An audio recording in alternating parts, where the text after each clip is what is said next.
அவங்களோட டைரக்டிங்கும் சரி ஆக்டிங்கும் சரி ரொம்ப நல்லா இருந்துச்சு. ஃபர்ஸ்ட் ஹாஃப் ஃபுல்லாக ஃபன்னாக ஜாலியாக இருந்துச்சு.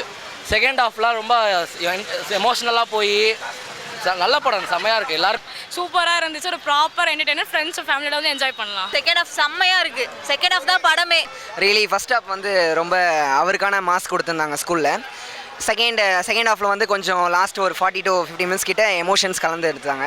சீன் அந்த எமோஷன் சீன் நல்லா இருந்தது. அம்மா கூட பண்ணுறது கிளைமேக்ஸ் நல்லா இருந்தது. சூப்பராக எடுத்துருக்காரு கென்னு. ஸ்டோரியாக வந்து ஸ்கூல் ஸ்டோரி தான் இது ஃபுல்லாக. ஸ்கூல் ஸ்டோரியும் ஃபேமிலி சென்டிமெண்ட்டாக எடுத்துகிட்டு போயிருக்காரு. நல்லா இருக்கு. அதெல்லாம் பார்க்கலாம், பேரண்ட்ஸ் பார்க்கலாம். சூப்பராக இருந்துச்சு, ரொம்ப சூப்பராக இருந்துச்சு.